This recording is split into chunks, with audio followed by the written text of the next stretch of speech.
Suspense. And the producer of CBS Radio's outstanding theater of thrills, the master of mystery and adventure, William N. Robeson. They call themselves the Beat Generation, by which they do not mean defeated. They mean beatific, which is to say, blissful. They're cool, man. They're way out there. They dig jazz, which has no melody, and poetry, which makes no sense, at least to the rest of us squares. They're kids seeking an answer, and to the Beat Generation, the answer seems to be found in inaction, in non-feeling. They couldn't care less. But face a beat cat with reality, face him with murder, and what happens? Listen then as Dennis Day stars in Like Man, Somebody Dig Me, which follows in just a moment. Like Man, Somebody Dig Me, starring Mr. Dennis Day. A tale well calculated to keep you in suspense. Man, like crazy.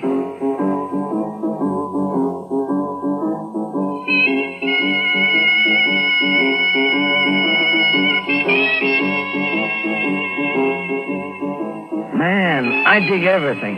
I dig Zen and underarm deodorant. I dig Elvis Presley and Sputnik. I even dig people that drive right on by when I'm hitchhiking.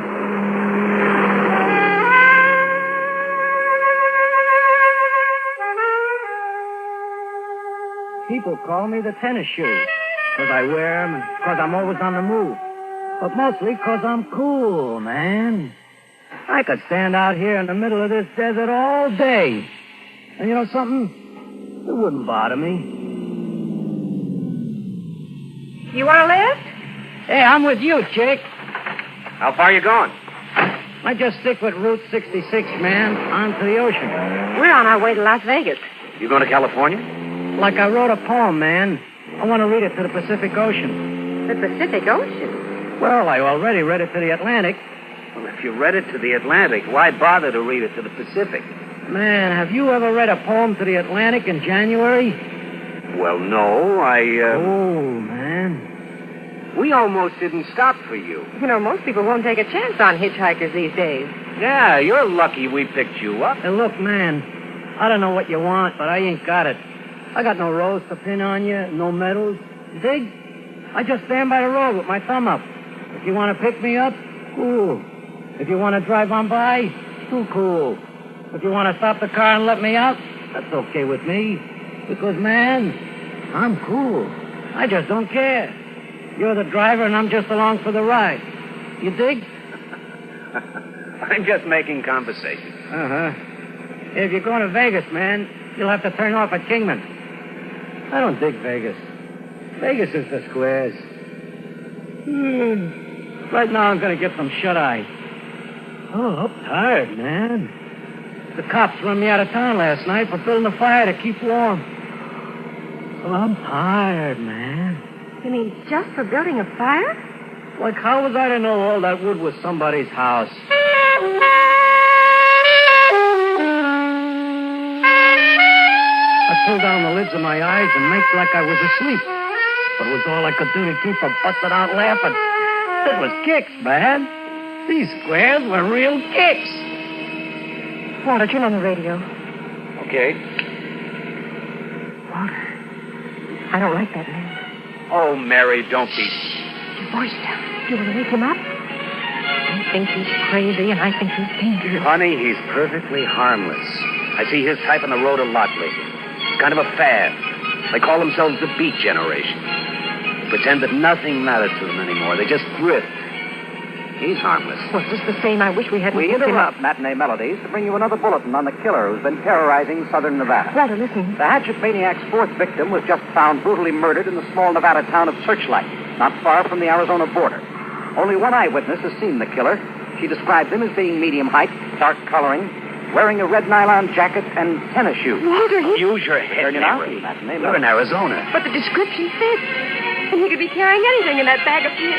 You want to look in a bag, like? I thought you were asleep. Don't jump. Stay cool. I'll put it in the front seat and you can look see. Man, it don't even zip it shut. So what do you dig inside? a bottle of wine from the supermarket, typewritten copies of my poems, a clean shirt with a dirty collar. Man, I travel so light I don't even dig toothbrushes. So what am I going to do with a hatchet? Man, there's one thing about squares. They never, ever learn.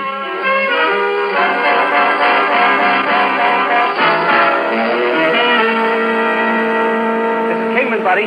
Where do you want to get out? Anywhere. We've got to get some gas, too. Oh, that's strange. The streets are almost deserted. With that maniac running loose, everybody's probably locked up indoors. Walter, shouldn't we have turned off by now? We're just about out of town. Yeah. Oh, wait a minute. Here's a place. See? Talk, food, and gas. Look, why don't we pull in here and ask and get some gas at the same time? I don't see anybody. Like maybe they're closed. Lights are still on. I'll go inside. Leave me, Walter. There's nothing to be afraid of, man. Well, I'm certainly not going to stay out here alone. Like, thanks, chick. Walter! Like, who was I to stay in the car when the party's inside? Just as we go through the front door, some cat hustles in from the kitchen, wiping his hands on his apron. Oh, there you are. I didn't hear you drive up. Walter, he's got blood on his hands. Mary. Please don't be alarmed. Tomorrow's special's chicken and dumplings. Somebody has to kill the chickens. That's why I didn't hear you drive up. Oh. We need some gas. Yeah, man. Like gasoline? Man, like right away I got eyes to see this cat ain't nobody's pop, and he ain't never run no gas station before. What do you think? I'm going to tell these squares? I drop my bag at the end of the counter, and then I walk around to the back of the station and scrub some of the dirt off my face. It takes me quite a while to scrub, but I come back around the station just in time to see the two squares drive off down the road. And what do you think happened? Instead of turning right to go to Vegas, they turn to the left. And when I come in the cafe, I surprise this cat behind the counter. Oh, hey, man, you walk up on people like too quiet. That's why they call me the tennis shoe. Look, you're hip. They call me the cat. I can tell why. Hey, where'd those two squares go? Mexico. Mexico? They said they were going to Vegas. Yeah, I know. They asked me where to turn, and I told them. If they drive long enough, they'll wind up in Mexico. Man, you are too cool.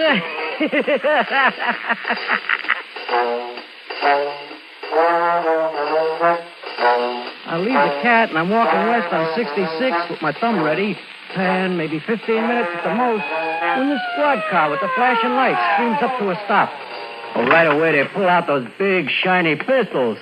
And right away, I know what they're thinking. This is really gonna be crazy. Hold your hands in the air. Man, like always. Hold them up high if you don't want your head blown off. That's better. Let's search him, George. Hey, easy, man. I laugh when people do that. He's clean. What do you got in the bag? I got goodies for Grandma. You dig Grandma? Now step away from it. See what's in the bag, George. Okay. My God. What is it? We've got him. Like got who, man? This is the hatchet killer, Charlie. I look over to dig what's in the bag, and I almost flip.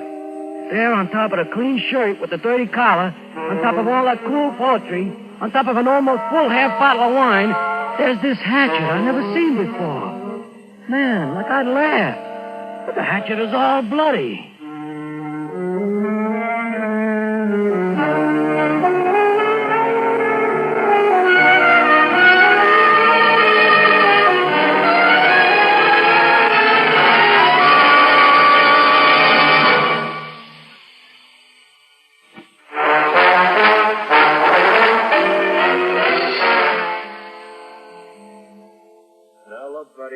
You'd better give us your name and give it to us fast. I told you, man. I'm the tennis shoe. I don't like your flip attitude. So flip, man, flip. I don't know whether you realize it or not, but you're in bad trouble. You've been caught with a murder weapon and no identification and no alibi. I told you my story, but you don't dig it. You expect me to believe that you've just been passing through this state? Don't forget that Bronson cat in Gallup, New Mexico. He's all the alibi I need. I was swinging at a party at his place last night. All night. He digs me, so I'm not shook. This is a new kick, Daddy-O. I ain't never been up for murder before. Oh, it's too cool. Giddy up with a big Kingman Sheriff's Office. Yeah, he's here. It's the Gallup Police. Hello. Hey, you got him there with you? I'll put him on. Will you shut up so I can hear? Hello? Mr. Bronson, this is the Kingman Sheriff's Office. We got a man here that says you know him. Was at a party at your place last night. Calls himself the Tennis Shoe. What? Just a minute. Said you never heard of you. Hey, let me talk to him. Hello, man. Yeah, man.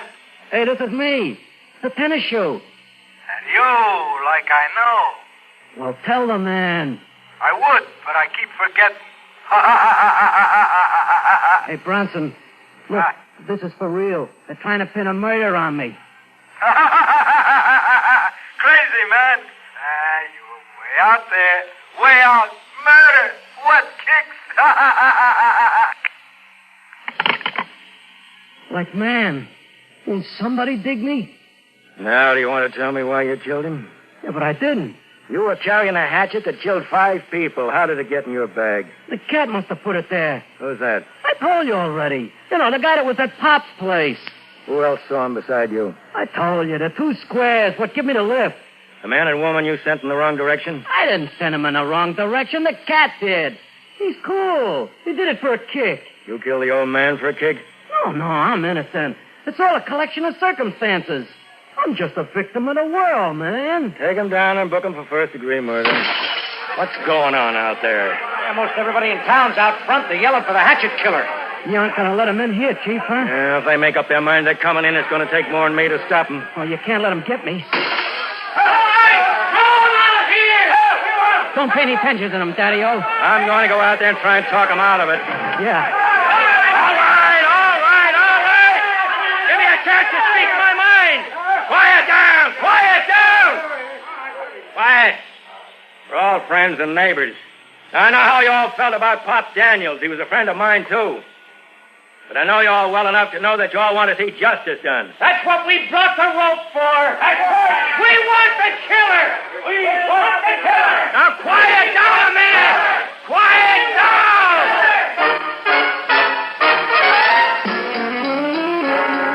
It's like a nightmare. A million hands pull and drag me out of the jail across the street and into this sleepy little park in the center of town. I try to laugh, man. I mean, it's a new kick being carried around like that. I try to laugh. Yeah, but no laugh comes out. And then I see this rope, the one with the long knot in it. And all of a sudden, I know that the only cat that's going to be swinging at this party is me.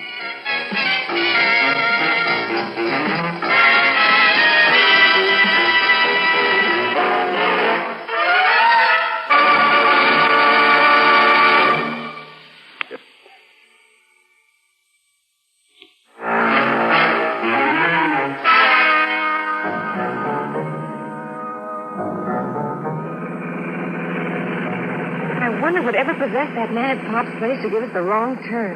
Oh, I should have paid more attention to my sense of direction. All that driving, and here we are right back in Kingman. Well, there was nobody in the street when we came through, and... Well, now look at that crowd over there in the park. Probably a political rally of some sort. No. Look at that rope. They're going to hang somebody. Hey, old-timer. Yes, sir? What's going on? They caught that fellow what's been going around chopping up people over in Nevada. But he sure made a mistake when he killed old Pop Daniels here in Kingman this afternoon. We don't put up with that kind of Look thing. at that man they're putting the rope on. Isn't that the That's same... our hitchhiker. They're making a terrible mistake. He was with us all afternoon. Walter, where are you going? They'll hang him if I don't stop him. Come back here. They'll hang you, too. Hey, man, give me a break. Wait. I didn't do it. Wait, innocent. This man is innocent. Mistake. Let me help through here. somebody. Let me through. Somebody dig me. He's innocent. I can prove it. I don't want to die. Prove me. Give me a chance and listen to me. If you hang him, you'll hang an innocent man. I can prove he's innocent. Because he was with my wife and me all afternoon. Man, am I glad to see you.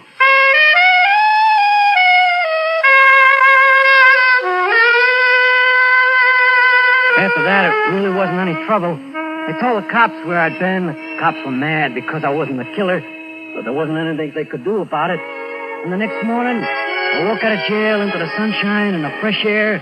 But man, it's really great to be alive. And the world looks good. Even people look good. I walk down the main drag, and in less than 5 blocks, I pass a little kid that tries to con me into buying up all his newspapers so he can go home early. A neon sign that screams good food and dance. 100 cars driven by guys that don't own them. And no apology for some guy I bumped into. And then I start wondering, what am I so gone about? Young man. Yeah, like? I wonder if you'd be so kind. You see, my daughter let me out of her car. She told me the optometrist was straight ahead. And somehow I got turned around. Would you lead me to the right door? Optometrist? Yes, I broke my glasses this morning. Well, Grandma, I don't know how you did it, but you drifted yourself down about 2 doors. Here, take my arm. Oh, thank you so much. You're such a kind young man. Hey, watch it. There's a step here. Oh, my, it's cool in here. Well, I didn't know you were hip, Grandma. And what nice music on the radio. Yeah, Mom, it's way out. Hey, look, here's a chair. You sit down. Oh, thank you so much. Oh, my, whatever would I have done without you? Shh. There's a sign over there that says, quiet, please. I'll tell the receptionist you're here. Don't go away. Can I help you? Yeah. Are you one of the family or a friend of the deceased? Oh, it's my mother. Yeah, she doesn't want to view the body. She just wants to sit here and meditate about the dearly departed. I see. Yeah. Just leave her alone with her thoughts. I'll be by and pick her up in a while. We do our best to be a comfort in a time of trial and stress.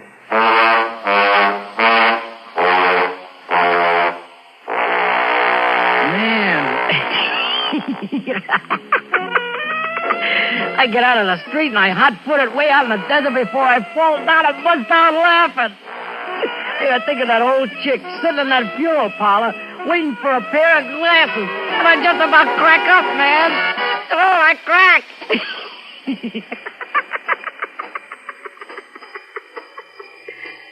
One thing about squares, man, they just never, ever learn.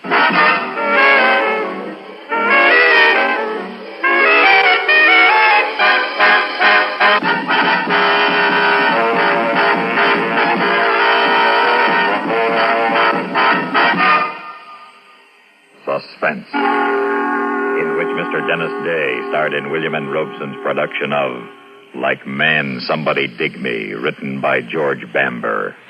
In tonight's story were Lillian Bayeth, Bill Quinn, Jack Moyles, Paul Frees, and Charles Seal. Listen again next week when we return with Miss Agnes Moorehead starring in Head Shrinker. Another tale well calculated to keep you in suspense. You've been listening to the OTR Gold Network. Find more classic radio at otrgold.com.